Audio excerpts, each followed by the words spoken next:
Om Bawa Durna Bapa Premban Durna kula wonten maring adawu Ger kula mboten etang-etang menapa panjenengan menika punden nyatanipun panjenengan tasih ngiyup wonten ing sandhap pepadanipun Alendra Ngastina menapa sampun paduka ngendikaken samangke kula ngaturaken panuwun bilih samangke sampun wonten trontong-trontong sulaing pepadang manahipun ingkang putra Ngastina. Namung kula suwun menawi hamba bantu dhateng manahipun ingkang putra sampun ngantos ketanggungan. Kula suwun dipun babaraken sepisan kemawon kula nyuwun Bapa Durna saged damel srana pecahing para Pandhawa. Kentas waluh gembol manyar-manyar duk neng dungkul wana dadi alas-alas dadi wana. Oh inggih Gari nggih. Menawi sampun dados dawuh paduka jer kula saya ana tanpa guna namung nuwun sewu lho Ger. Mboten saking astanipun Begawan Durna anggenipun kula badhe mecahi para Pandhawa namung kula badhe ngaturaken putra siswa kula iki apa. Senengane kok mentahke wong ngomong-ngomong. Kula niku ming mantepke sampean. Mantepke pripun? Merga bola-bali sampean gunakake putra siswa niku ya ora kelakon. Dik mate giri lusi jalmotan kena kinira. Jagat menika owah gingsir. Saiki ora sesuk dudu saiki.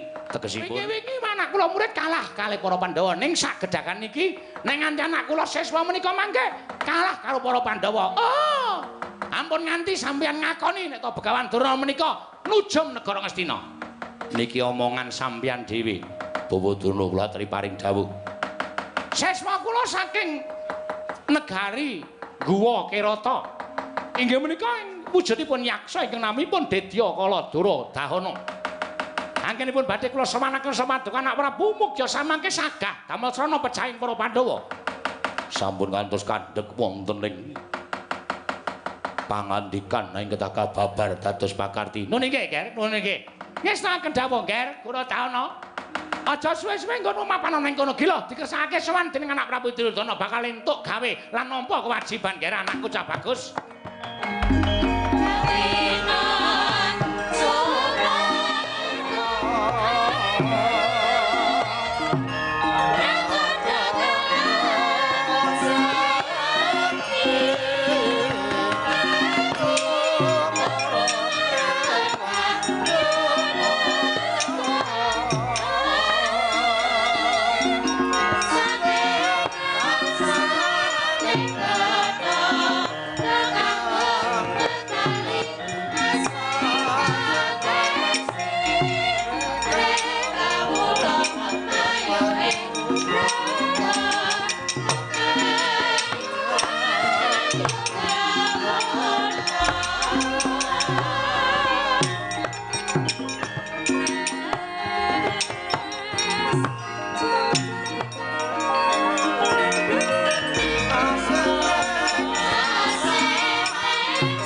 Sinowati jagat kinari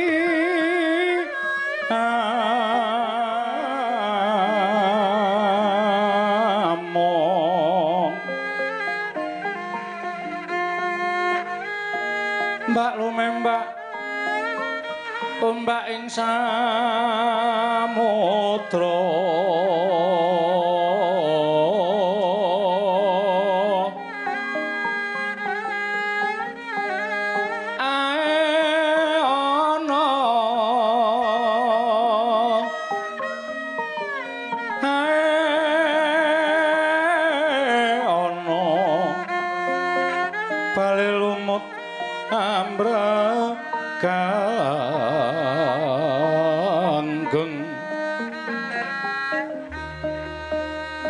awita dendengan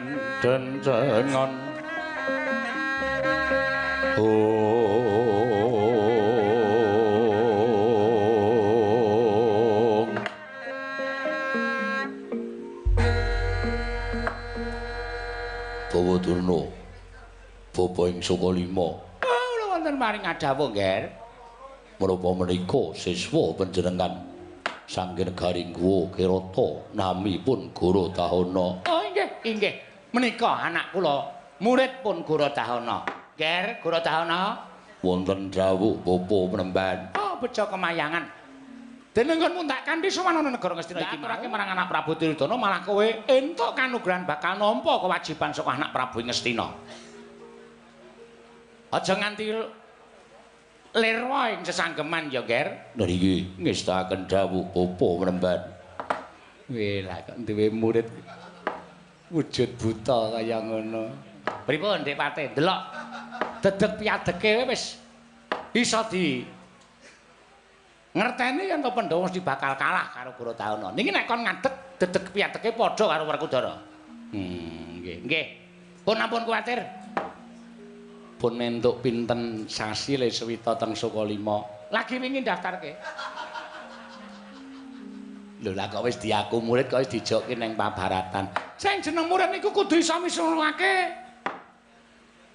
Suwijining dharma bekti karo Bapak Guru. Nek nganti Guru Tahana niki mengke iso mateni para Pandhawa, apa ora jeneng ngangkat marang derajating guru. Ternyatane guru menika ugi sinebut tiyang sepuh. Mikul dhuwur mendem jero karo jenenge wong tuwa. Oh nggih, syukur. Ya muga-muga iso menang mungsuh Pandhawa. Nggih, Dik Patih. Nek tak sawang kok kayane ora. Mbok ampun ngempukke watu ngatoske banyu. Sampeyan iku senengane ora percaya kalih kula. Pun monggo kula caosi kamardikan sami rembagan wonten mriki. Kula tak meneng mawon. Syukur kowe. Anak Prabu malah duka kaya ngono. Nggih, nyuwun pangapunten nggih. Guru Tahana wonten timbalan sinuwun. Padha kandirarja sapraptamu. Tansah pinayunganing kawidadan liring Sambikala kepareng kula ngaturaken sembah sumengkeming pangabekti kula kunjuk diweji ndak tampa ora liwat pangestu tampanana. Kula pundhingga jimat pariping dayanana ing kasantosan. Apa bener kowe Swita marang Bapa Penemban Durna? Nggih, kasinggihan mekaten. Wonten menapa sinuwun dinejengan dika nimbali dhateng pisuwanipun ing abdipun Guru Tahana. Guru Tahana wonten dawuh jroning pirembugan madaning Datulaya iki krembug perkara patine para Pandhawa. Monggo wis marambah makaping-kaping ingsun gawe srana karti sampeka supaya Pandhawa tekaning pati parandene gagar wigar tanantuk karya. Mula wektu dina iki dawuhe Bapa Durna ngendikake yen to duwe murid anyar ingkang sanyata Dibya Surasekti kalintang jayaning perang ingkang bakal diajokake ana ing pabaratan tegese duwe kewajiban kudu cilik mbondo para Pandhawa gedhe kawipatining Pandhawa. Apa kira-kira kowe sagu? Nuwun sewu sinuwun, sagah dereng kinanten selak mbok menawi saged. Nanging gandeng menika dawuh paduka Gusti kula ingkang sinuwun, ing abdipun Guru Tahana namung sendika ndhederek kersa paduka Gusti kula sanata ing Ngastina. Yen to pancen kaya ngono aku ngaturake panuwun ingkang tanpa kepindhan. Inggih, mboten dados menapa. Namung mugi andadosna ing kawuningan saderengipun menapa kepareng kula badhe munjuk atur. Kowe bakal matur apa? Nuwun sewu sinuwun. Kula sampun mangertos miturut pangandikanipun Bapa Guru kula, Bapa Durna. Pendak-pendak Gusti kula ing Ngastina ngawontenaken pasewakan boten wonten ingkang rinembag kejawi amung pejahipun para Pandhawa. Namung sabab menapa to jeng ngandika Gusti kula ingkang sinuwun menika boten nate kasembadan damel pejahing para Pandhawa. Boten perkawis Pandhawa menika digdaya menika babar pisan boten. Boten perkawis Pandhawa menika kinayoman dening dewa menika ugi boten. Namung wonten sababipun. Sababe apa? Sabab nuwun sewu. Panjenengan anggenipun paring pangandikan bab pejahipun para Pandhawa lan damel srana patine Pandhawa menika boten mawas tuwin boten ningali dhateng gelagat lan pasemon. Tegese piye? Nuwun sewu. Ngastina menika ngibarate kados dene glugu ketelusuban wuyung. Ketingalipun membo-membo dados pengayomanipun negari Ngastina.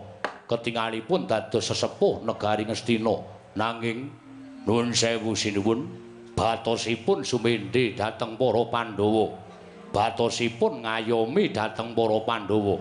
Nadyan pendak dinten sowan dhateng negari Ngastina, ngaku menawi dados pengayomanipun negari Ngastina, nanging sejatosipun batosipun tansah mayungi dhateng para Pandhawa.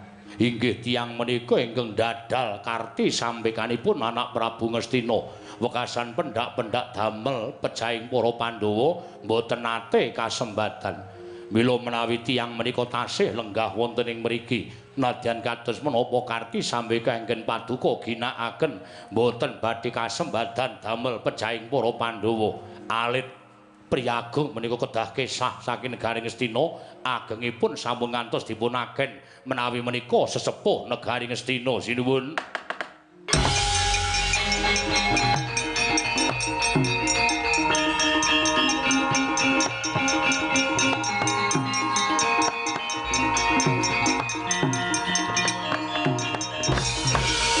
Panus maning jajalanat swertane bawana iblis lanet. Walah dalah. Ora melu-melu apa-apa lah kok disinggol jenenge Baladewa parat. Guru taono. Ora sandadak kowe ngucap sing werna-werna. Aku wong gerang, aku ki wong tuwa. Sing jeneng wong tuwa kaya Baladewa iki ora sandadak mbok rasani, mbok balang liring wae aku wis krasa. Nanging ngucapmu ngenco mangdeleming ngandar-andar ngendukur. Kowe ngandhake yen to Ngastina kene ana glugu ketusuban uyung. Ana wong kang dedeple ning negara Ngastina nanging batin ngayomi marang para Pandhawa. Aku tak takon karo kowe. Kowe siswaning Begawan Durna kowe mapan ning Ngastina lagi wingi sore lah kowe iso ngucap kaya ngono kuwi kowe pawitanmu apa? Dasarmu apa iblis? Pawitanmu apa? Dasarmu apa? Mokal kowe ora ngerti yo. Nata Mandura Prabu Baladewa iki lahir batin gone ngayomi marang para Sata Kurawa. Pendak-pendakku dikanthi rembugan patine para Pandhawa pamrihku aja nganti kelakon. Merga Pandhawa kuwi adikku, Kurawa kuwi adikku. Aku ki kadange tuwa pengen adi-adiku do rukun, lah kok malah ana wujuding buta ing ngecomlang, deleming kaya grojokan ucape nyalahke karo Baladewa. Yen pancen kowe arep ngluput marang Baladewa, saiki ayo tak tanting regane atiku. Nek kowe iso ngandhake to Baladewa ki panjal maning musuh, yen to batinku ki ngayomi marang para Pandhawa. Dasarmu apa? Lan apa wadanmu apa alasanmu apa kowe matura? Yen kowe ora iso kemecap apa kelakon ana wujuding buta tanggo keset dase nang kene. Ora tau ana. Semeneh ki nek omong ki diati-ati. Oh, kowe omong kaya ngono kuwi ora-orane ngembet karo keslametane burumu Begawan Durna. Kedika aku ora ngandani karo kowe, dikira aku ki ora nuturi karo kowe. Ayo Gage, wangsulan. Gage wangsulan. Apa kira-kira Baladewa ki nek mamrih marang katentreman, mamrih karo kerukunane Pandhawa lan Kurawa kleru. Ya ngono apa piye? Apa kira-kira Baladewa ki nek kepengin nyawang adi-adiku do rukun aku kleru? Aku kleru ngono apa piye? upama tok klerokke cetha yen kowe suwijining yaksa sing wis pinger kiblatmu. Kowe ora ngerti marang karukunan, kowe ora ngerti marang katentreman sing tok oyak. Nggonmu kepengin entuk derajat pangkat sarana kowe ancik-ancik marang jenenge Nata Mandura Prabu Baladewa. Yen pancen kowe sago materi para Pandhawa, yen pancen kowe sago materi anak-anak Pandhawa gage tak sawang. Kowe ora iso materi Pandhawa, ora iso mateni anak-anak Pandhawa, tak goleki, tak longgo nenggala cocotmu parat kowe.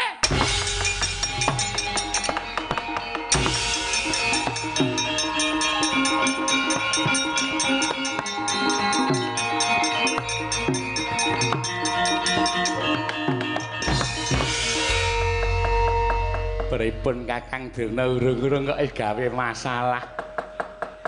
Gorodana ki pancen sok aneh-aneh kok senengane. Kowe iki tak dawuhi menawa supaya nampa timbalane anak Prabu Duryudana ki nek didhawuhi terus sendika ngono wae kok dadak ngrembug glugu barang. Glugu ngembleki cengalmu ki apa piye? Mboten kula namung matur menapa wontenipun Bapa Peneban.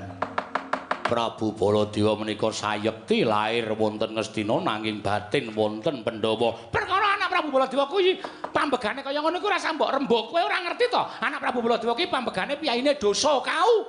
Yen kena rembug sithik wae kecocok atine banjur duka-duka kaya ngono kae. Mengko yen wis duka kaya ngono kae, sing diluputke ora meng kowe, ning aku. Aku mesti diancam. Ketoke niki wau nggih pun ngoten niku. Temburi niki wau sadurunge maju pun ngunekke Gorodana meniku pendhita buta ya telek anake murite pendhita ya dapur kaya ngono jejeki karo mlaku ngenten niku. Tenane, Dik? Nggih. Samane medan-medani kula. Weh, mbok kula niku ora tau goro. Kula niku wong tuwa nek goro dosa. Wah, sampean kok ngerti dosa. Samane ora tau percaya karo dosa kok. Yakin muni ngoten niku. Oh, ngandel ora Gorodana kuwi senengane kaya ngono kok. Yen pancen apa sing dadi gunemamu bener, malah kepara dina iki. Yen pancen Koko Prabu kuwi ora lair batin ana negara Ngastina, Gorodana. Sapa wae sing ora lair batin karo Duryudana wajib mbok bondo tangane mbok krincung sikile. Menawi mekaten menapa dipun lilani kula ugi badhe ngrangket Prabu Baladewa yen Koko Prabu lair ing Ngastina batin ing Pandhawa tegese kuwi wonge Pandhawa kuwi mata pitayaning Pandhawa wajib mbok rangket. Lah dalah iki nek ngaten nyuwun pamit bidhal kula benjang menapa kesaguhamu mung kandheng ning pangucap ora kababar dadi pakarti ora ana nyatane. Kowe tekan negara Ngastina, tak tugel gulumu tak pajang ning alun-alun. Nyuwun pamit tambahi pangestu sing ati-ati aja kaya bocah cilik Gorodana.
Bawadana.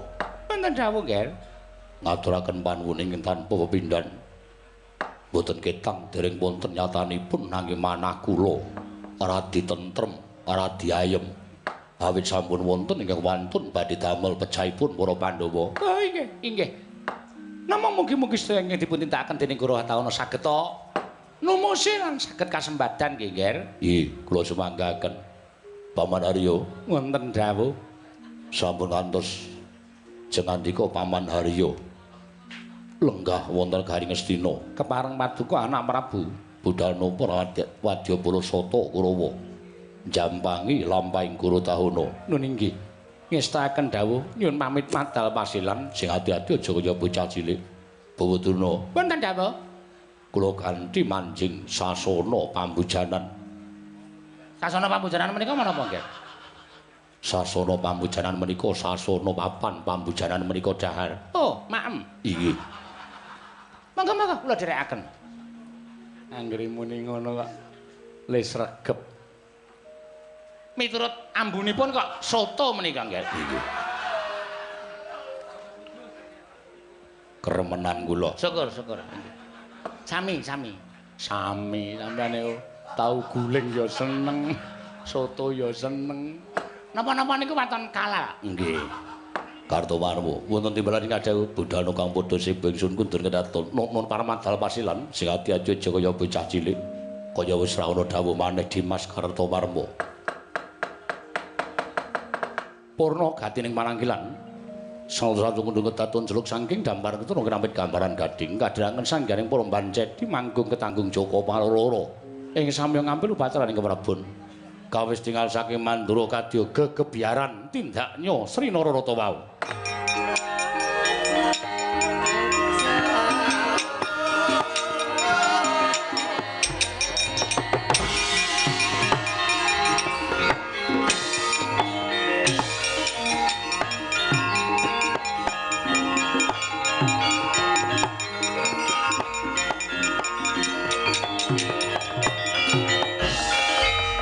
Tripala Dewa Narapati Dwinares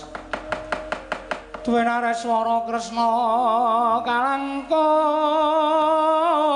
tresnanira marang Jabanon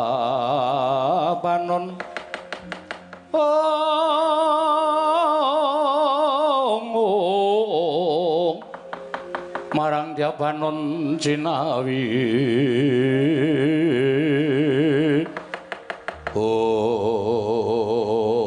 wah nggugu karepe dhewe niatku prapta nang negara Ngastina mau ngemban dawuh timbaling Kyai Prabu Duryudana lah kok ora kanyono-nyono malah diajak ngrembug patine para Pandhawa waduh niatku mung kepengin tutur-tutur karo Kyai Prabu Duryudana aja nganti keseluruh dalan sing kleru lah kok ana siswaning Begawan Durna ingkang ngetokake marang kesaguhane bakal mateni marang para Pandhawa gawe cintrakane anak-anak Pandhawa yo Baladewa ora bakal mangku asta wisa lumpuh ngentasi perkara. Perkara iki tak kandhake karo para Pandhawa mbuh dadine parang.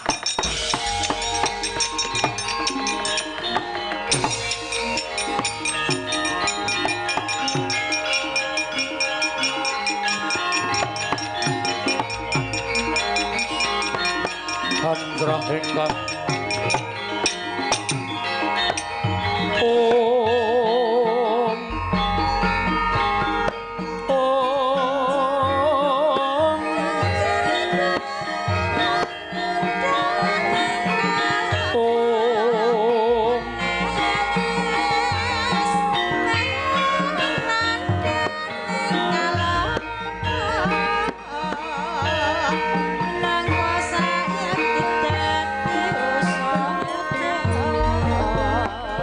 Anjra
Banjrah ingkang puspitorum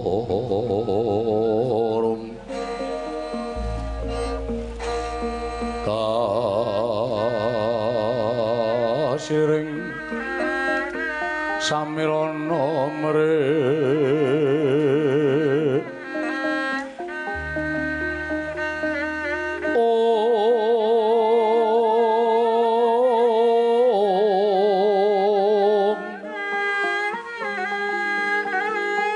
sekar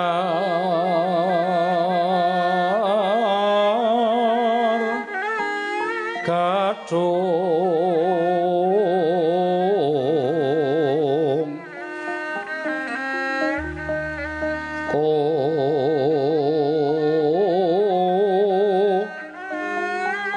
ngas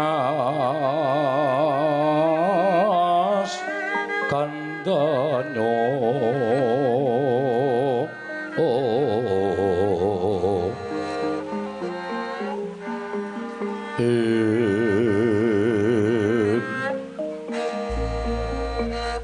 maweh raras retnaning driya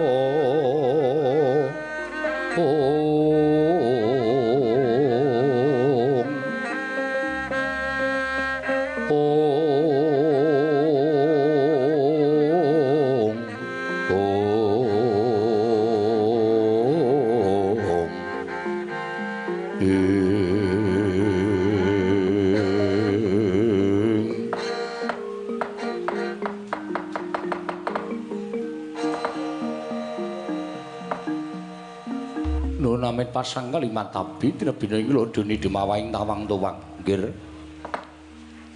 ingkang woing kendali sodo sajak semu kagyat raos sing manahipun ingkang wa krana ingkang sekawit kula badhe caos bulu bekti tuwin glondong pengareng-areng dhateng punden kula para Pandhawa nanging sareng dumugi wonten tampel wates negari Ngamarta lha kok menika para putra Pandhawa sami pacak baris teka mboten sami sowan ngersani pepunden Pandhawa menika wonten suraos ingkang kados pundi nggih Siwanoman wonten timbalan apa Siwanomar ora kula pawarta adol pamireng bab menapa wasana sak sondretung klungganing dina samengko iki para Pandhawa murca saka negara Ngamarta monggo ora ana baban ingkang mengondo ingkang semendhe banun kang tinumbuk mula Gatotkaca lan para putra sayekti mung ngrundani negara Ngamarta aja nganti ana dom sumurbing banyu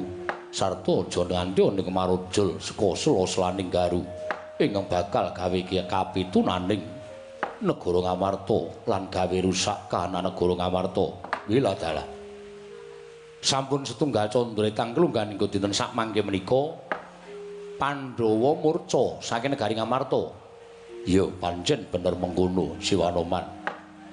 Malah tekane Siwa Anoman iki tumrap aku dadi trontong-trontong pepadang. Liripun kados pundi? Siwa Mayangkara kuwi Brahmana. Mongko dadi pendhita ora mung setahun rong taun, wis suwe Siwanoman kuwi nggone madheg Brahmana ing Kendali Sada. Yen pendhita kuwi mesti awas paningale lan panggraitane. Lah saiki ngene wae, Po. Gandeng iki para putra padha bingung, Pandhawa murca ninggal negara. Mongko ora ana ingkang mangerteni lenggahing para Pandhawa. Mula babakan para Pandhawa iki tak pasrahke marang Siwanoman. Lho, tegesipun mangsa bara nggone upaya menyang dilenggahing para Pandhawa. Upama Pandhawa kuwi isih sugeng lenggahe saiki nandi, nanging yen wis ora ana kersaning Gusti, papaning Pandhawa mapan menyang endi, mengko para putra ingkang bakal ngrukti kelawan para Pandhawa. Upama wis ora ana, iki upama lho. Yen isih ana syukur mangayu bagya Sekti Jumurung. Yen isih ana syukur mangayu bagya Sekti Jumurung, ning Siwanoman tak suwun nuduhake menyang endi lenggahe para Pandhawa. Nek sampeyan iso nuduhake tegese sampeyan pantes tinuwa tuwa, pantes tinuwi-tuwi minangka dadi pepundhening para putra Pandhawa. Yen Siwanoman ora iso nuduhake menyang dununging para Pandhawa, pedah apa sampeyan dadi Brahmana ning Kendali Sada? Gunane apa sampeyan madheg pandhita ning Kundalini Siwa Mayangkara?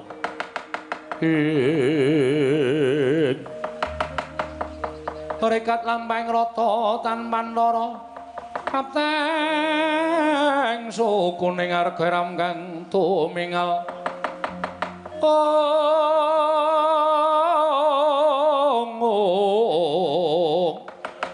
Dendeng saengga praja pusekan kang pratangga. Dereng ngantos paripurna sampe Mbawacana. Kasaring mlajan-mlajan sing ketebian nengge nata Mandura Prabu Baladewa. Mangono bletek-bletek pangudas maneh. Lah, iki Gatotkaca Antarjata Srembaran ning kene iki apa iki?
Sri Baladewa Narpati Tuwinares swara Kresna kalangkung tresnanira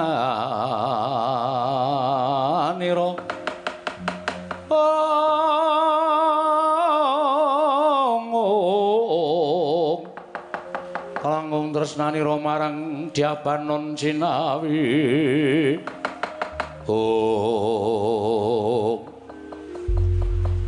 Kula ngaturaken sembah pangabekti kula kunjuk wa Prabu Mandura.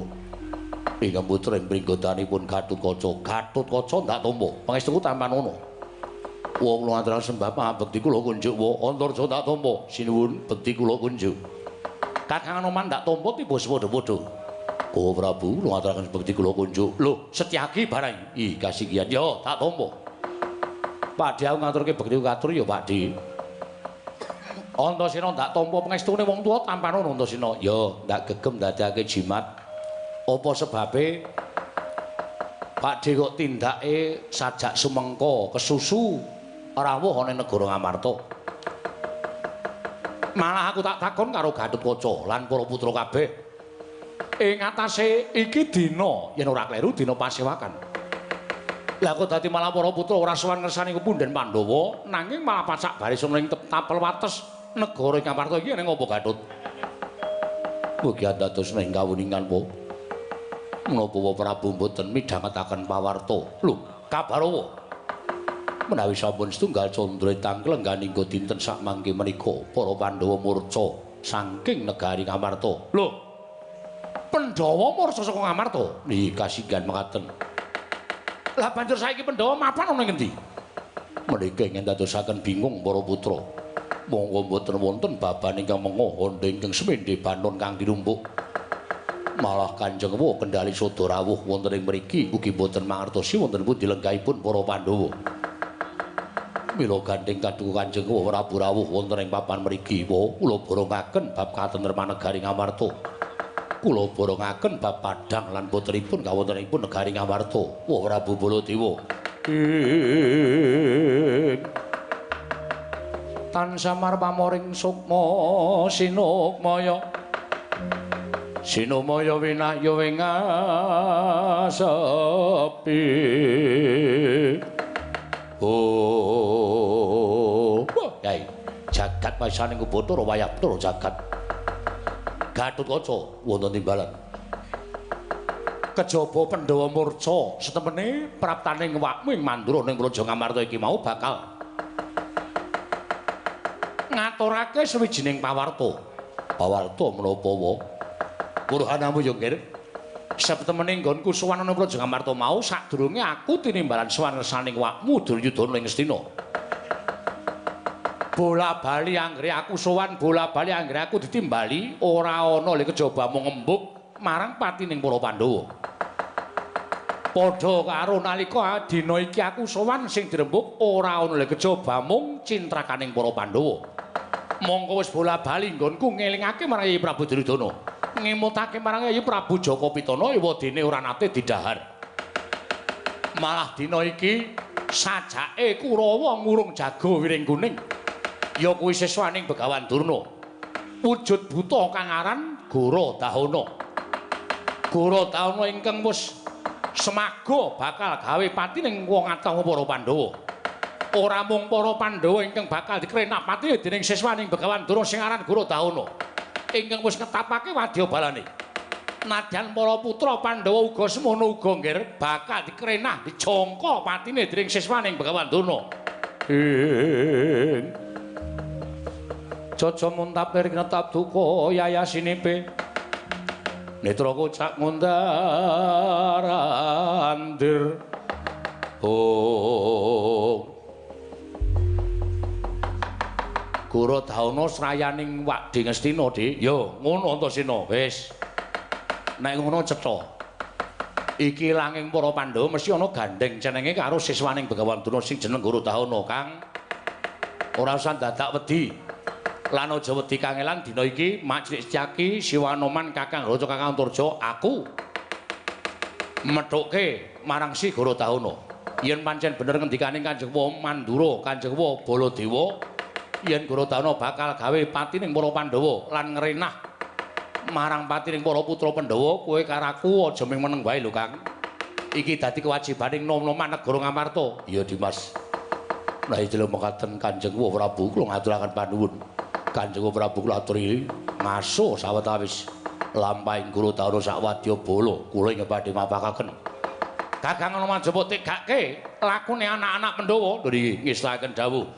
Ndak sangonipun aja sesanti muga-muga lebda ing karya lanang juritmu Garutkaca lan kabeh anak-anak Pandhawa. Nggih matur sembah nuwun Prabu.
Prabu.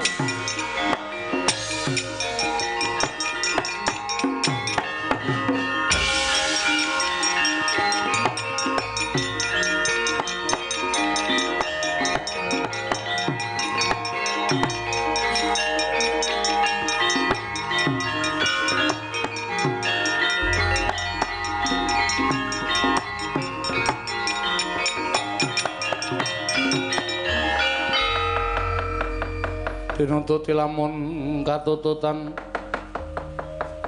lamun mangsa prawira tiktaya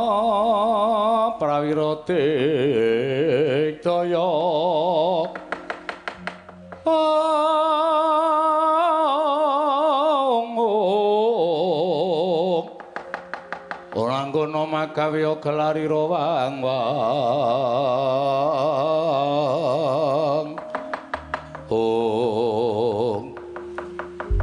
suwi nggon kula maku katrenjo ana wujuding satriya dedeke ora supira kanthet ngiyayet mripate mandeng tanpa kedhep bringose nguler geni tumpangke kuping kiwa tengen. Gus, kowe sapa? Wadya Balasaka Ndwarawati Senopati Ndwarawati Raden Setyaki kowe sapa? Takon karo aku keseting Sang Prabu Garadahana. Kowe takon karo aku tumenggung Prawara Kendra, tumenggung Prawara Kendra dasar Pranyata. Mlonjong botol akumu ngener ana ing negara Ngamarta duwe wigati apa? Wanter sabdaning Sira Prabu Garadahana sapa wae prajurit nggawa kirata ingkang keduga lan bisa mbondo para Pandhawa utawa mbondo anak-anak Pandhawa gedene mateni salah sawijining Pandhawa bakal gedhe ganjarane. Mula ora sandadak melu-melu perkara iki wis mingira. Kowe dudu wong Ngamarta, kowe wong Ndwarawati, dudu sanak, dudu kadang yen mati melu kelangan. Kowe wani ngrasani marang pundhenku para Pandhawa. Kena kowe adu arep karo para Pandhawa iso nyempal bau kiwa tengening Setyaki. Piye? Iso nyempal bayu kiwa tengening Setyaki. Ora mingkat saka arep kok tebak datang ning marganing patimu sing molena prapteng lalis Prawara Kendra.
Aja mlayu.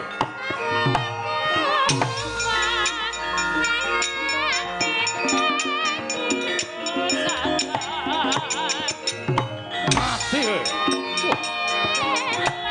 Wah. Hai.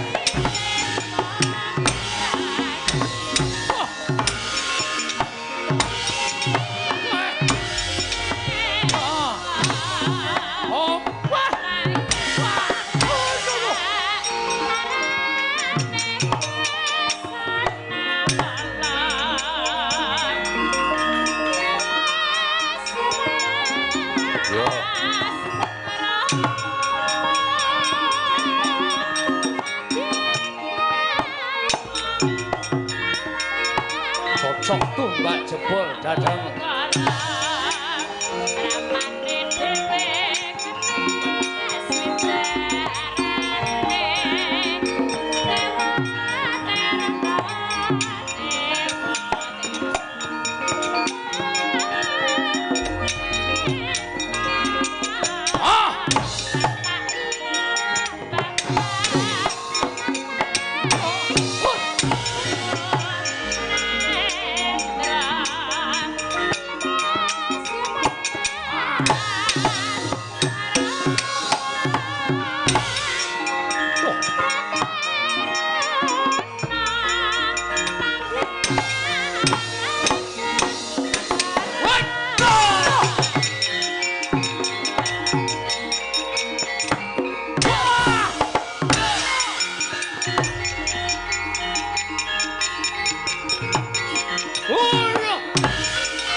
Wong sisik Antarja wis apa? Sumbang Surajigja ora nyumbang ora apa-apa. Ayo arep apa? Tugel gulumu karo kaki jajaran. Hai! Wah! Oh. Mati kowe. Oh! Oh! Wah! Wah! Hai! Waduh!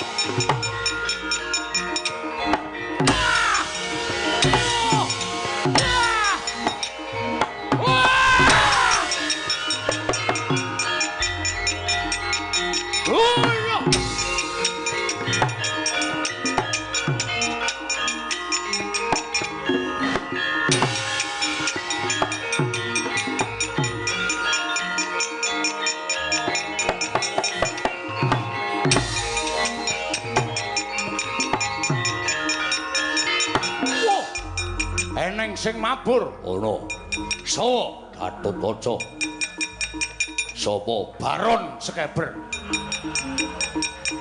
Ayo kukut jagate Pandhawa sirnakno Gatotkaca. Ah lakon mati dening aku ha. Oh! Oh! What? Udian. Ah!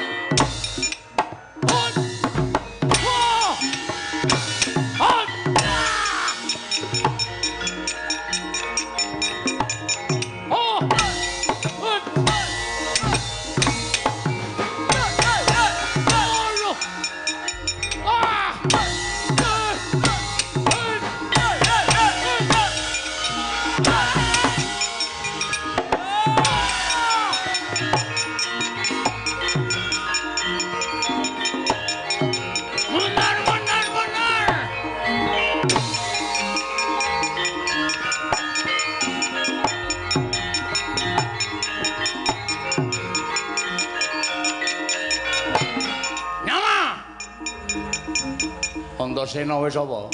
Minek. Oh. Perjurit. Menyurit.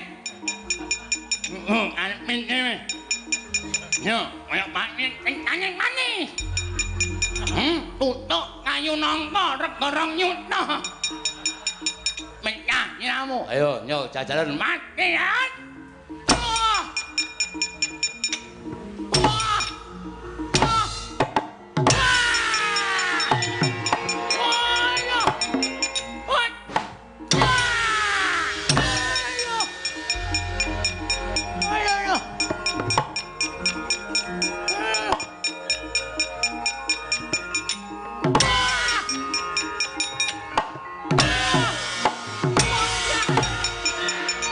Lho, tanganku botol.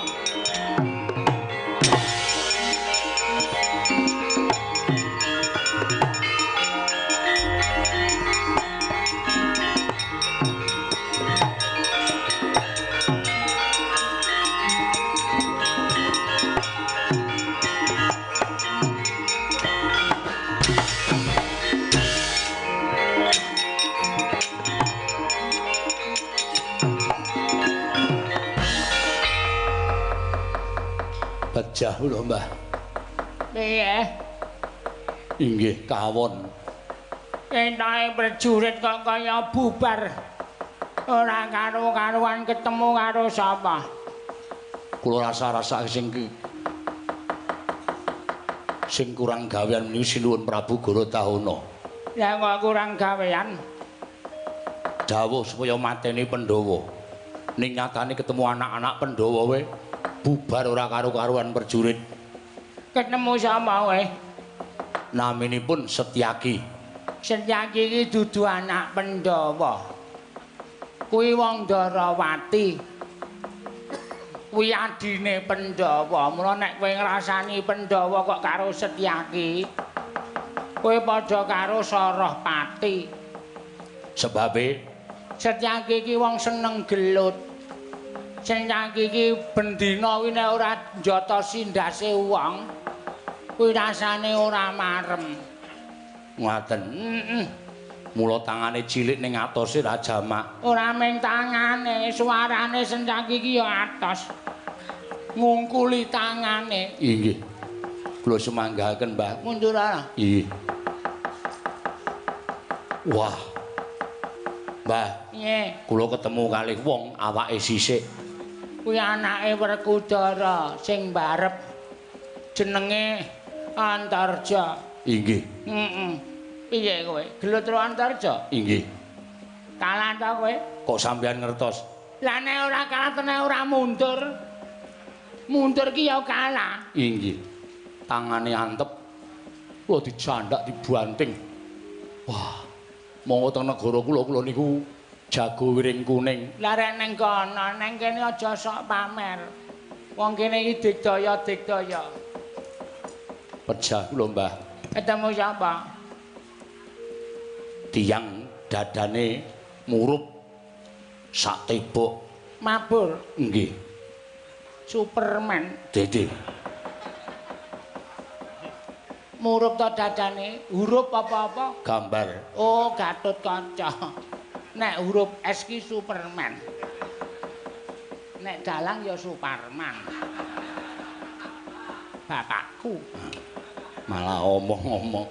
Mundur ana. Inggih, kula manggahaken. Nek kelang kan.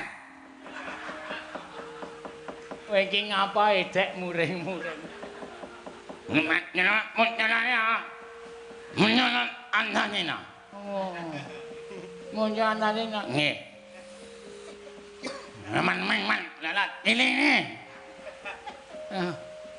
Suwe-suwe iso migren lho aku. Omongan ra cetha, ngeyale ra jamak. Oh, nah iki. Senengane nganggo kaya kirik barang. Nggih, nyengelmu ya. Wong teman upuk merakan ngapik ora mundur namene. Ya, wis ngomong-ngomongmu ra. Dimas ngrungokke kowe ora ana rampunge. Ken Caliken. Kowe arep maju ora? Maju mungsuh prajurit anak-anak Pandhawa. Ning nek kowe ora maju, mundura ngapa kowe malang kerik nang kono? Jagat Dewa Bathara. Ya jagat pangesungkara, ya ampun, ya ampun. Prajurit wis mundur kabeh apa, Mbah? Wis. Kowe maju ora? Maju no.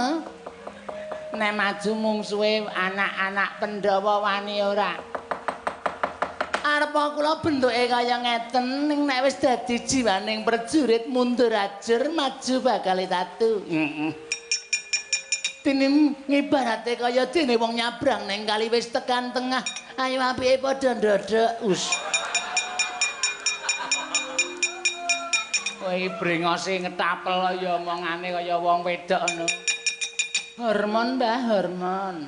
Oh, Hormon kula menika dilairaken lanang nanging nyuwun sewu kula menika nek nyawang simbah menika nafsu. aku iki wis tuwa kok nafsu dengkulmu mlotot. Golek liyane. Sinten mungsuhe, Mbah? Mungsuhe anak-anak Pandhawa. Nek arep maju-maju.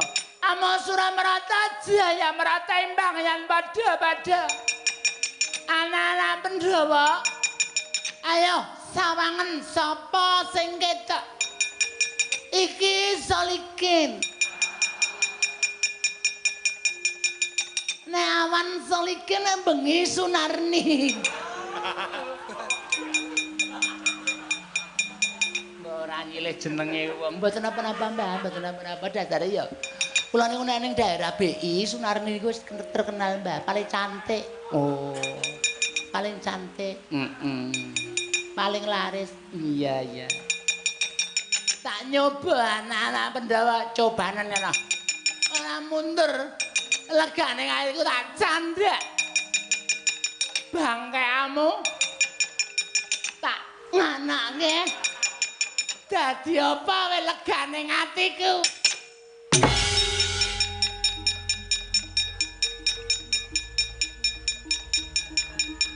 Ben dadi sikik. Ben iringane mapan sik. Bener, Mbah, bener. Setuju.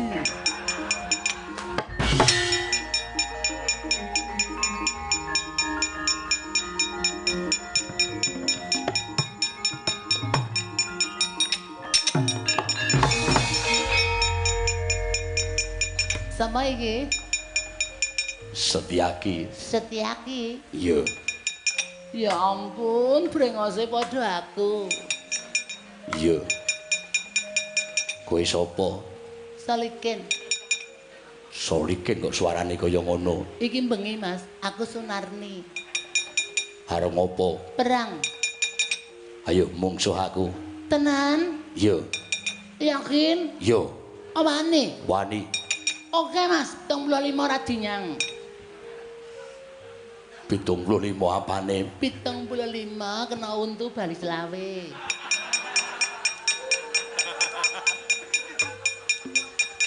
Kuwi apa? Ya ampun, masa radong kurang gaul iki. Sawang to, sawang kan wis cantik kaya ngene, Mas. Mas, Kowe iki arep perang bareng apa? iki mau wis dadi nyang-nyangane. Rasa ndak tau kan pertingsing. Ayo. Ayo. Nendi papane golek sing rada beteng. Kowe iki arep ngopo? Mas. Mas. Ngopo? Aku wis kebacut terangsang lho. Nyawang brengosmu aku wis merinding kabeh. Masa kowe ya menolak diriku to ya? Kurang apa? Kurang apa? Ya ampun, ya ampun. Servis memuaskan, Bro. Ditanggung ora bakal gelo. Ayo to. Kowe perang karo aku ora tele-tele-te. Kliwat tele-tele. Ora tele-tele. Aja dendang. Solikin. Ayo, ngejak piye? Model piye? Gaya piye? Aku manut. Aku manut, Mas.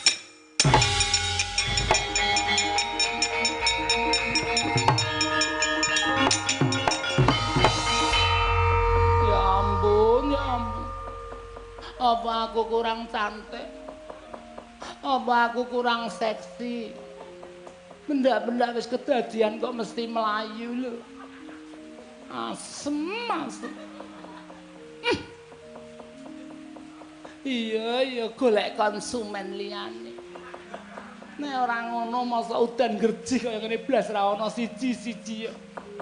Anakku sik mangan apa? Aku sesuk le nyaur bang piye?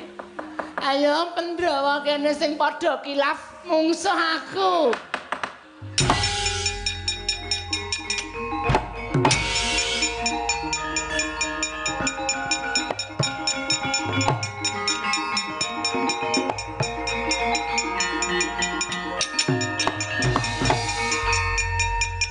wonten menapa paman? Kula mboten ajeng nderek perang. Sebabipun Mang Tenggo piyambak nggih. Ya ampun, aku paling suka pria bertato. Asemi modele piye lho, tato iya sing apik, tato kok sisik. Sapa iki? Solikin. Wong lanang kok lambene dibengesi. Biar cantik, Mas. Biar ketok menarik. Sapa, Mas? Antarja. Ya, Antarja. Iya. Wulune akeh banget e. Iya. Arep ngopo? Mbok dikerek. Risi lho, risi. Arep tak keruk ora iku urusanku, kudu urusanmu. Ayo, Mas. Kowe sing gawe gilane Paman Setyaki. Iki pamanmu to? Iya. Ya ampun dijek enom lho padahal. Wis disebut paman. Iya. Kowe arep ngopo? Perang karo aku. Perang piye? Yuk. Ya saiki yuk. Wis jam 1:30 kok ndak kebiaran yuk. Yuk. Derek wis to, aku sing meneng wae wis sampean sing pola. Iya to. Apa aku sing pola sampean sing meneng wae yuk. Ayo to. Ya wis saiki wis 55 ora masalah. Oh, keterangane iki sing marai. Aseme digdaya banget iso aslep bumi. Iso aslep bumi. Ya ampun, ya ampun. Sapa meneh iki sing gelem karo aku sing tak jak perang liya-liyane do wedi kabeh.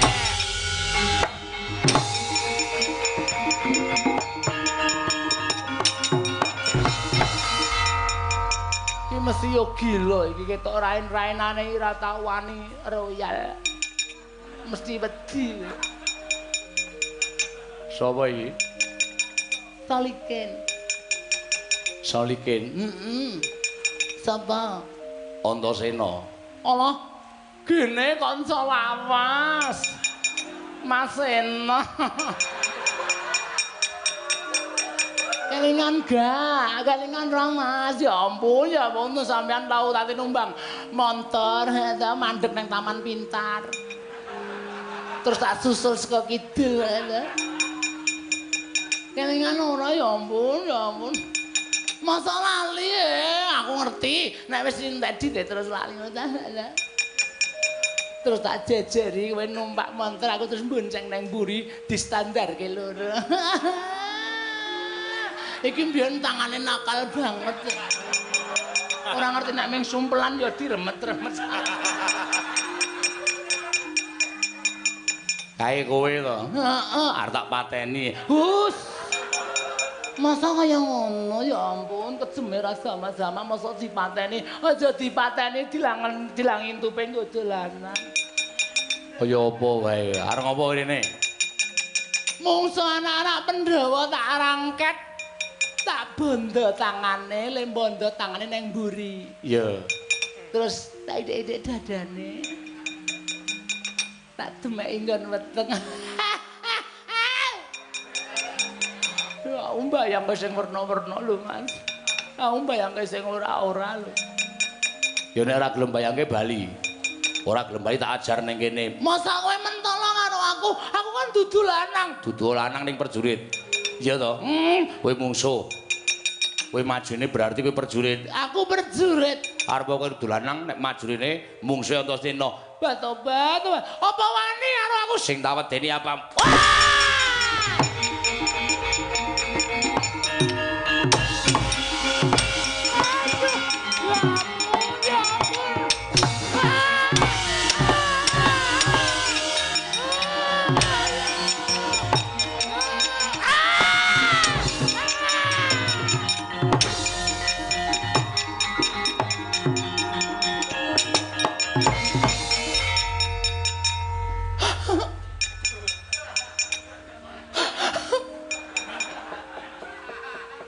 Ngapae?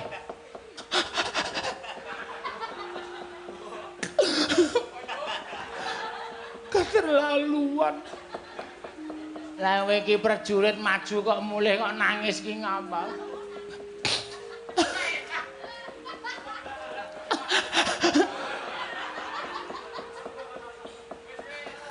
nek ming diantem ora apa-apa, Mbah.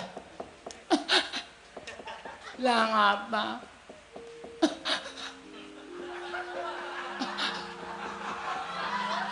Wah. Awak dadi abuh kaya ngono. Antasena keterlaluan. Ya ampun, ya ampun. Dijebol sak gegem.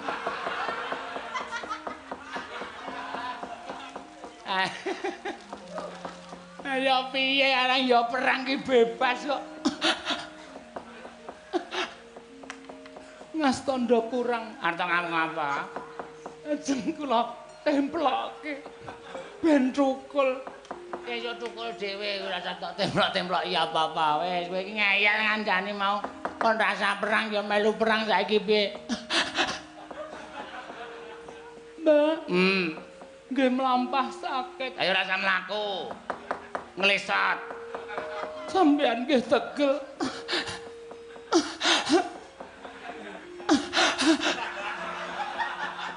Ayo le nangis kok tenanan. Wes, lemu nangis ki wes. Sakit, Mbak, sakit. Sakit lahir, sakit batin.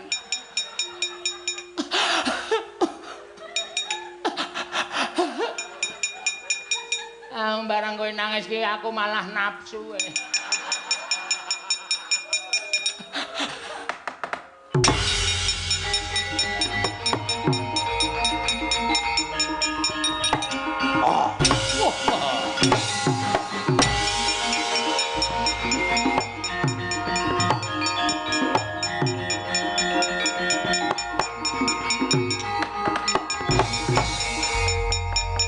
Prajuritku padha salang tunjang rebut dujung. Ora ana ingkang bisa menang. Oh, anak-anak Pandhawa pancen digdaya sekti kalintang jayaning perang. Yo. Kewajibaning Guratawna kudu iso ngrangket anak Pandhawa ngrangket karo Pandhawane. Anak-anak Pandhawa lena kaprayedanmu. Kowe tak lebokko ning kekuatanku ya jimatku kang aran Kantong Karumba. Aja kok mung isi anak Pandhawa jagat wae mlebu marang Kantong Karumba.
Sisa siji wae. Kabeh anak-anak Pandhawa mlebu telenging Kantong Karumba sapa mbelani bareng mati lekaning atiku. Hai! Wah, dalang kuku karepe dhewe.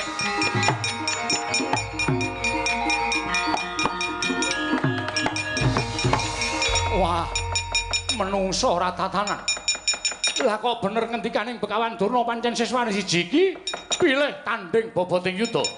Anak-anak Pandhawa padha kena daya kemandening si Guratawna ilang tak adepake. Iki nata Mantura Prabu Baladewa. Gerangane sampun nangolisan keparat iblis lanang.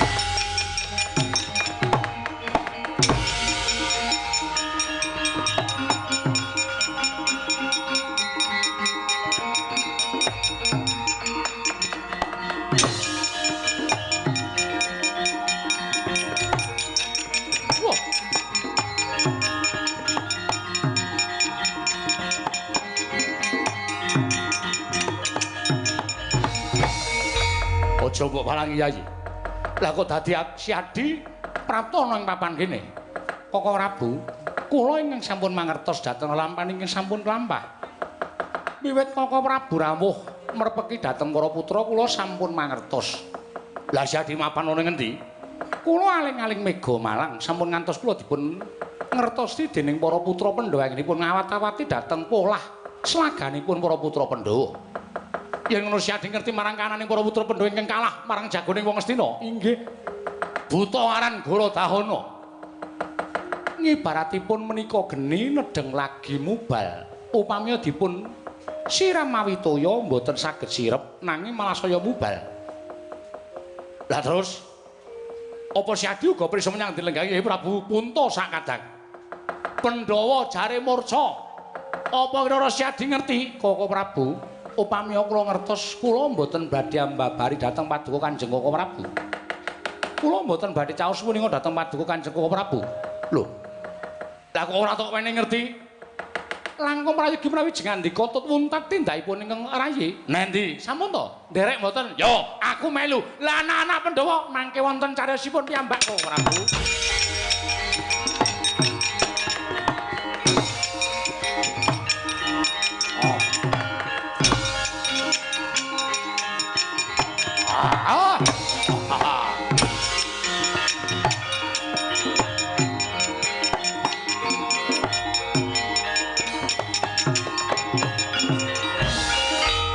Prabu Baladewa ora pangling bareng karo Ratu Ndarawati ninggal pabaratan. Ya yen ngono negara Ngamarta kumplang blayune Baladewa lan Kresna dadi titikan nggonku bakal ketemu karo para Pandhawa.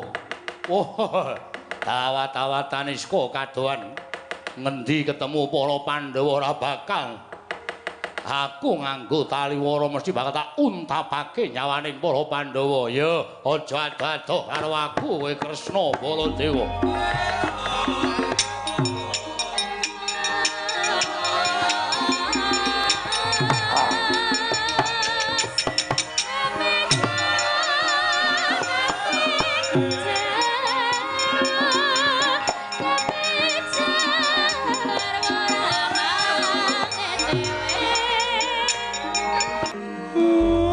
Ndara, enten apa to, Gus?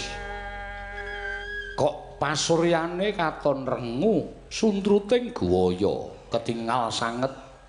Ndara nedheng menggalihaken satunggiling perkawis. Nggih, Den. Tepunging wimbo gligaping paningal boten kados adat sabenipun. Nggih, Ndara. Panangabdipun Petrus semadhong dawuh. Pripun, Ndara? Ajeng ngajak jajan apa, Gus? Jajan-jajan kuwi apa? Sing dirembung mung pangan wae kok ora. Kiai Semar Siwa Badranaya. Kula wonten dawuh. Apa Siwa Semar ora kulak pawarta adol pangrungu. Bab napa? Yen to wis ana sak Candraetung lungguhaning dina samengko iki. Pepundhen Pandhawa padha ninggal praja Ngamarta. Mbuh menyang endi lenggahing para Pandhawa? Wekasan akeh para putra ingkang padha jejaga ning negara Ngamarta. Monggo Abimanyu pinutrakake dening Kanjeng Rama Madukara. Yen to nganti Abimanyu ora manunggal kelawan para putra melu njaga marang katentremaning negara Ngamarta do nyono crak nyono padha mestani. Lamun Abimanyu sawijining putra ingkang ora ngerti kelawan wong tuwa sarta ora iso ngaturake dharma bektine kelawan pepundhen Pandhawa. Siwa Semar Semareka den prayetna samurires eka balik titiyani gandayani trisanya purnama sasi gilar-gilaran ing tengah latar milang lintang Bima Sekti.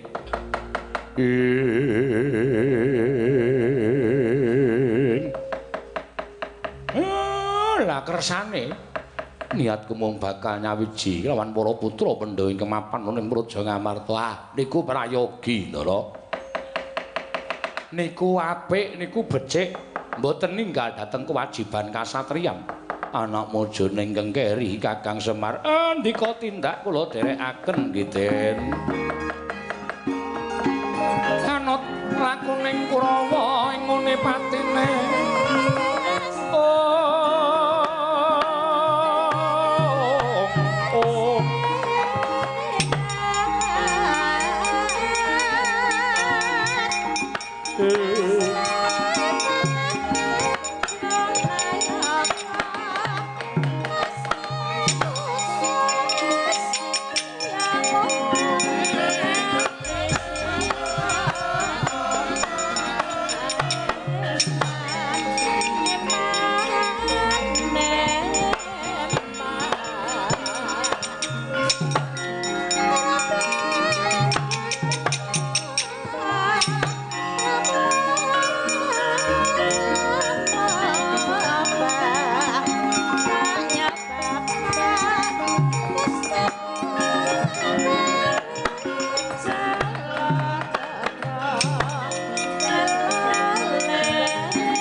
Pandhawa tata Katiwisraya Indriyaksa Sara Maruta Pawana Bana Margana Samirana lan Waryayang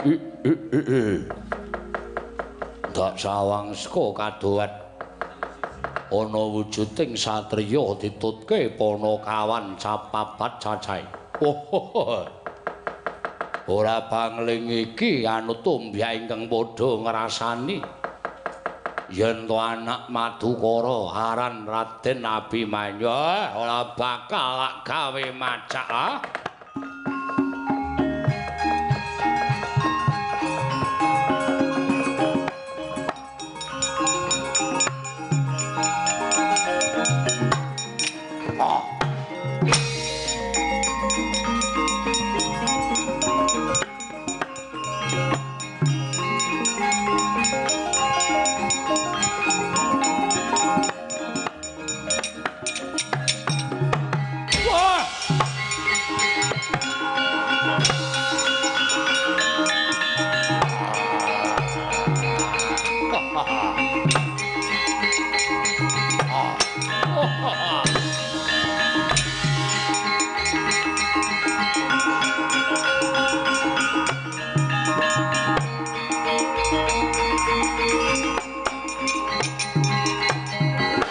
Anut lakuning Kurawa ngene patine Sang Abimanyu kena ing citra aja kaget aku ingkang merpeki lawan kowe Raden ana wujuding Nalindra-yaksa kowe sapa mburi saka ing guwa Kirata Prabu Gorodahana Prabu Gorodahana ya dasar kepara nyata. Ana wigati apa dene kowe merpeki lawan lakune Abimanyu. Ora usah dadak mbok tutup-tutupi. Sarta aku bakal prasaja karo kowe Raden. Yen to Gorodahana manjing dadi sumitraning Sinuwun Prabu Ngastina. Bakal Sri Nugraha kasengkake ngaluhur saya Kuncara lan dadi nayaka ing Ngastina yen to aku bisa ngrangket Pandhawa sarta gawe pati ning Pandhawa apa dene gawe pati ning anak-anak Pandhawa sumurupa yen to kabeh dulur-dulurmu sing padha jejaga ning negara Ngastina wis kepikut dening aku mung kari ngenteni patine dulur-dulurmu Abimanyu.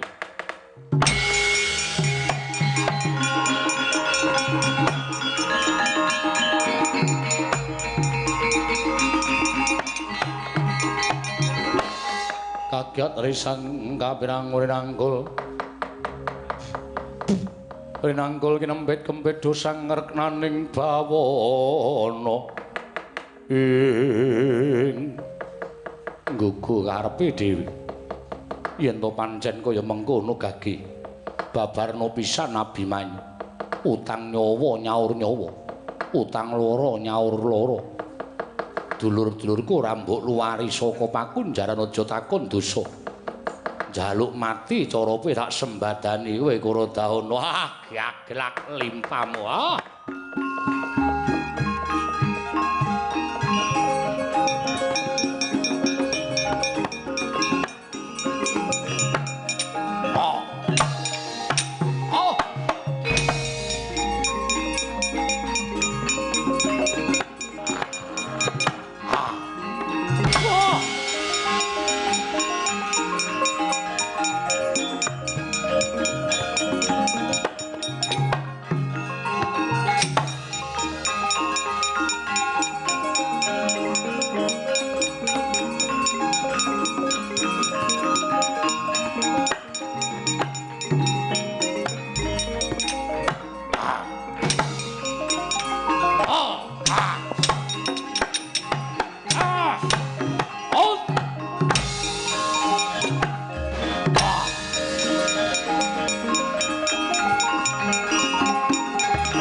ora mokal yen dulur-dulurku padha kepikut marang Kurodahana.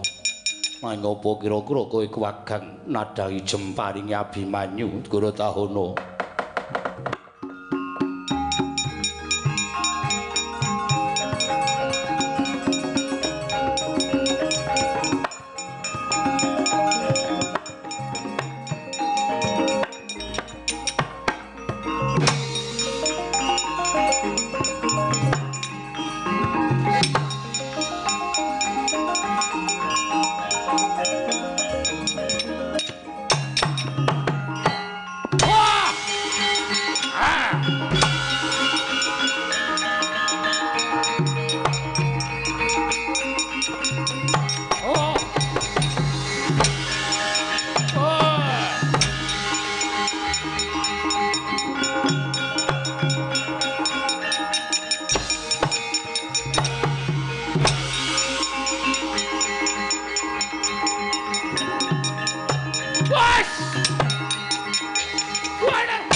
Dewasan Pak.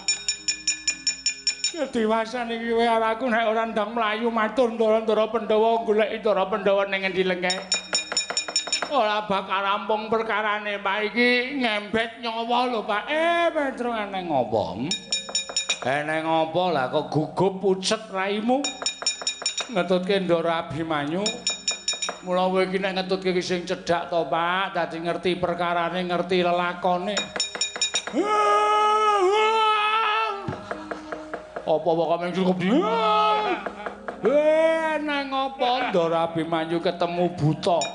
Mbuh jenenge apa? Ndara Abimanyu kepikut dening buta-butane ngamuk.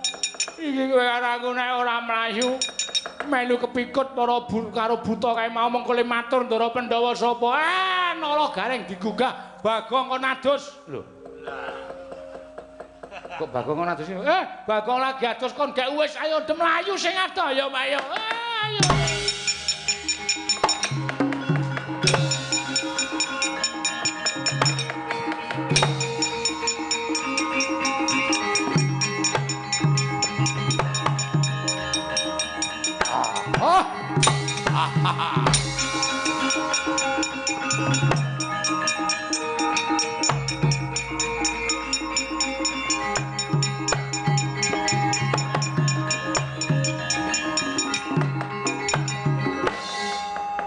Bono kawane padha sifat kuping. Ora ana ingkang padha wani methuke karo aku ya. Lagune Nata Ndarawati karo Nata Mandraja nganti kadohan. Prabu Kresna mesti weruh menyang endi dununging para Pandhawa.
Meraina sumubang pangaruna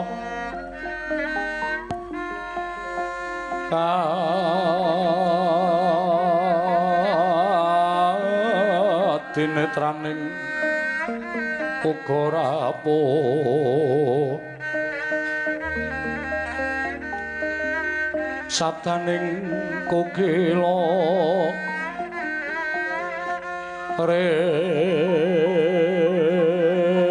kanikara saketar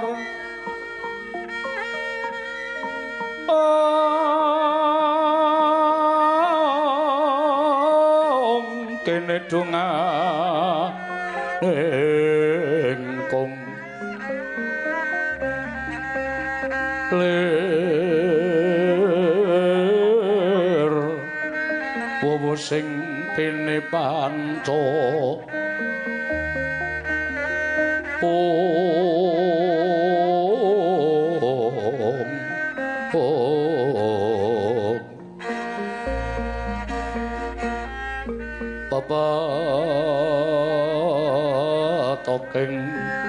hayamono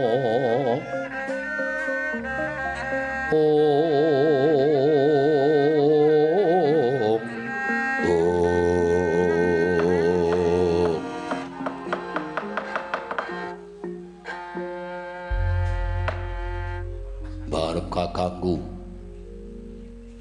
sasuwene mapan ana ing segara wekdi nggone Mahasingasamun nglakoni tapa yen dikepareng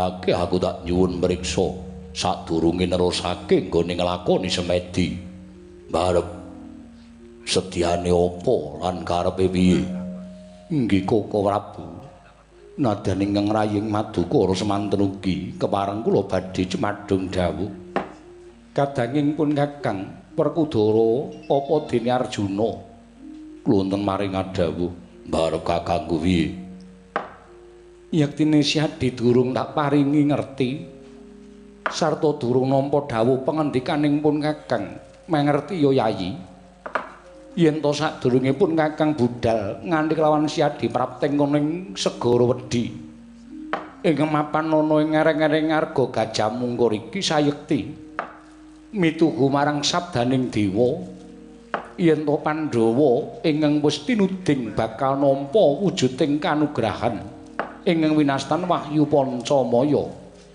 Werkudara wondene apa ta sababe dene Pandhawa 5 ingkang keduga sarta nampa wujuding kanugrahan ya awit para Pandhawa ingkang wis tinuding dening para Jawata minangka dadi utusaning adil mangrurah satru murka ingkang gumlaroning jagat wondene ingkang angka 2 Pandhawa kinarya tandha manunggaling kawula negara Ngamarta saengga dadi songsong agunging para kawula dasih ana ing jagat iki Dimas Harya Werkudara sarating pandam sumula madangi jroning masarean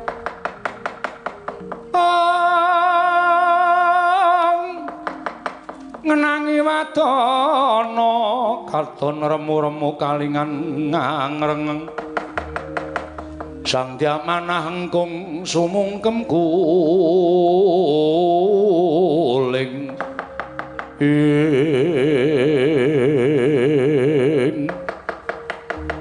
sawetawis para Pandhawa ngrima papan wonten ing segara wedi mapan wonten ing jurang pengarap-arap dadak sakoleng mangke rawuhipun Nata Ndarawati lan Nata Mandura karya kagiat sangya ingkang samya wuninga.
Gumulung mangung siring sata Kurawa kambaung gesru katite merut layut sagung praratu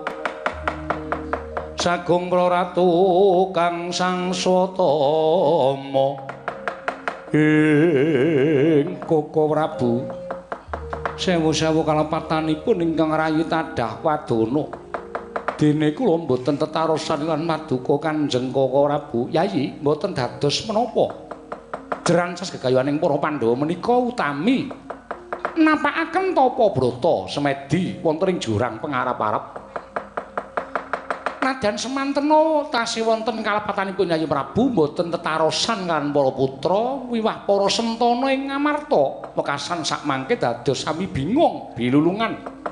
Inggih. Kalebet dhateng paduka Kanjeng Koko Prabu kula ugi mboten munjuk atur bab menika mboten dados sabab namung mugi andadosna ing kawuningan.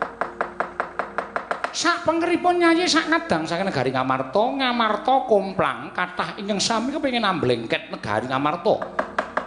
Kalebet Yayi Duryudana ingkang nganduta srayaning Kurawa ingkang pengawak Gorodahana. Ingkang kedugi damel cintrakanipun para putra satemah kabanda dening Gorodahana Yayi.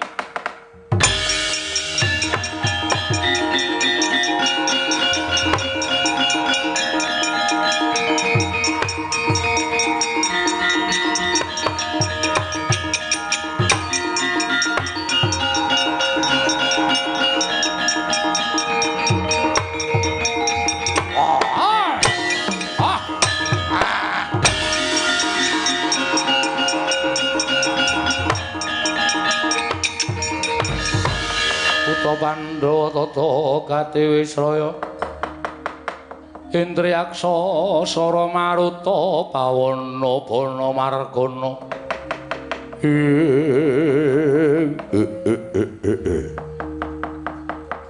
Prabu Puntadewa menika sinten ditepungake wae aku srayaning wong Astina Nalindra Guwa Kirata Prabu Gorodahana Prabu Gorodahana ya wonten menapa dene paduka kraya-raya prapteng wonten ing jurang pengarap-arap wonten telenging segara Wedhi dinten sak mangke papan panggenanipun Pandhawa anggenipun sami mahasing asamun wektu dina iki aja mbok tutukake nggonmu nglakoni tapa merga ora wurung mengko kowe ora bakal kasembadan apa kang dadi sedyamu awit dina samengko.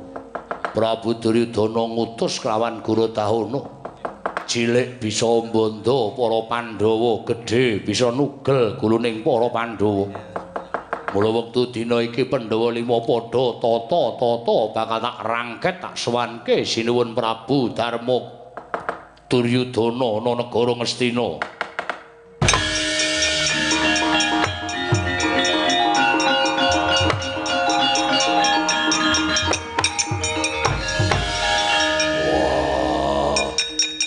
Arep kakangku Lilanana tak jangkae Gorodahana wani bakal ngrasani ngrangket para Pandhawa Koko Prabu Lilanana Arjuna Werkudara wong kang nglakoni tapa brata wong kang nglakoni prihatin yekti kudu gedhe penggalihe gedhekno watak sabar gedhekno watak ikhlas. Sapa ngerti Gorodahana iki minangka dadi pacobaning Pandhawa nggone nglakoni padha prihatin dadi lantaran tumedhak ing kanugrahan mula siadi aja nganti gampang kebrongot marang mubal-babaling nafsu semono uga Janaka sirepen nganggo tirtaning kesabaran Gorodahana iki pun kakang dhewe ingkang bakal ngadepi ayo ora usah ndadakake gunem tanpa guna.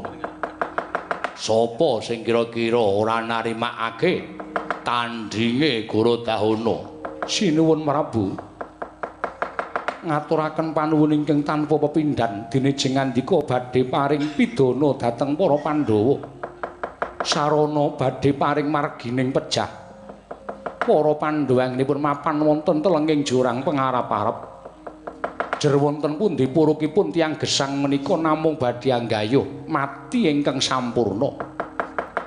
Kamangka panjenengan sagah nguntapaken pejahipun para Pandhawa teges patining para Pandhawa sakmangke ugi badhe manjing pejah ingkang sampurna. Namung saderengipun sinuwun Prabu gandeng kula minangka dados tetuangganing para Pandhawa kula ngaturaken genging panuwun ingkang tanpa pepindhan dene jengandika Sang Nata Prabu Gorodahana ingkang dadi lantaran pejahing para Pandhawa. Mugi-mugi sakmangke Pandhawa pikantuk margi ingkang padhang anggenipun badhe sowan ngersanipun Hyang Mahanasa saha sampun dipun cawisaken swarga dening Hyang Mahamanon. ateges jengandika sampun mulyakaken dhateng gesangipun para Pandhawa. Kados menapa ta nikmating gesang wonten ing jagat menika boten wonten sak glugut kolang-kaling menawi katanding nikmat mapan wonten ing kasuwargan. Sinuwun sadèrèngipun paduka mejahe para Pandhawa langkung prayogi monggo kula aturi nampi dhateng sungkemipun Puntadewa. Kula aturi nampi dhateng sembahipun ingkang abdipun Puntadewa Drodhok Sang Gratana ical wujuding yaksana nggih Sang Hyang Manikmaya.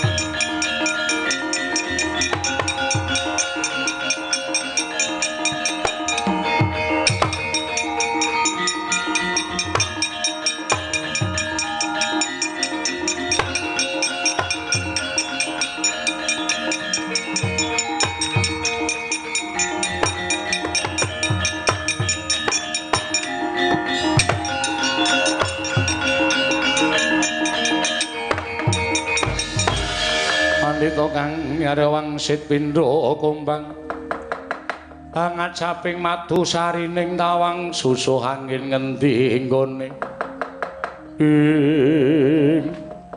mboten nginten paduka Iwang Adi Pukulun kula ngaturaken sembah pangabekti kula kunjuk iya Darma Kusuma Uluntomba Pukulun ngaturaken sembah pangabekti kula kunjuk Kresna Uluntomba Pukulun ngaturaken sembah pangabekti kula kunjuk Baladewa Uluntomba guru hakeku aku aturke sembah iya Werkudara Pukulun ngaturaken sembah Pandhawa Kresna Baladewa lan kabeh lancur-lancur Pandhawa padha sumurupa sayekti ulun mimba wujuding yaksa nampa dawuh timbalaning Sang Asih Prana kinenodi marang kekuwataning Pandhawa nggone bakal nglakoni tapa ana ing telenging jurang pengarap-arep jebul tinemuni apa ingkang kita lakoni tetek tangguh lan tanggun mbuya miyur marang kahanan apa wae lan mbuya gampang murup sarta mbuya gampang katetangi hawa nafsuning para Pandhawa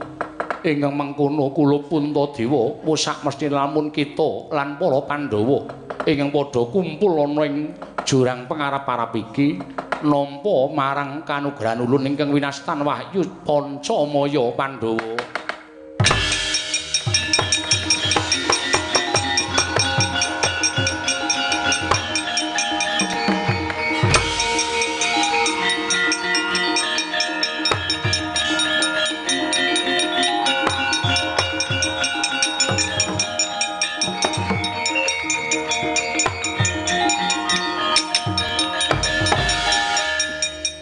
Full tempat duduk full ora ana nggon meneh lamit teng mriki Petro ora edan aku ratu oh yo ngono kula niku ya abdi arep apa tekan kene matur ngaturaken duta Pengawung lho duta kongkonan Pengawung Rajapati sapa sing tekaning pati Ndara Abimanyu wah kalah karo Gorodana iki sapa iki lho kok iso nang kene? Kok iso nang kene? Mula ki sesuk meneh iki ora mampir cakruk micek. Ya Pak, kowe iki mau tak jak mlayu mampir cakruk turu barang. Ha iki lakone wis rampung ngene piye? Matur ning sing diaturi wis lenggane kene iki. Wah, isen. Petruk ngapa ning ngono ki, Pak? Waduh. Ki lurah kula menika nadyan awon-awon pendhita. Ora bubuti rambutmu meneng. Iki. Wis kono mlaku-mlaku sik tusi ya kono. Pot anu cucul iket sik kono ndisiki kanca-kanca.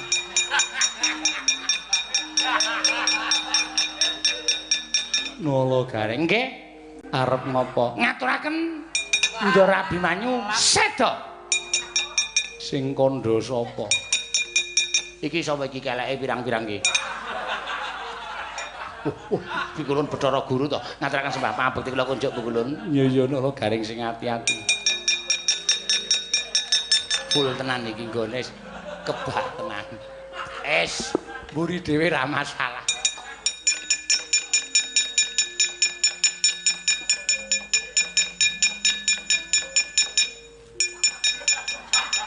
Bagong wong edan Kakang Semar Bagong ki mbok sok diwarai tata krama.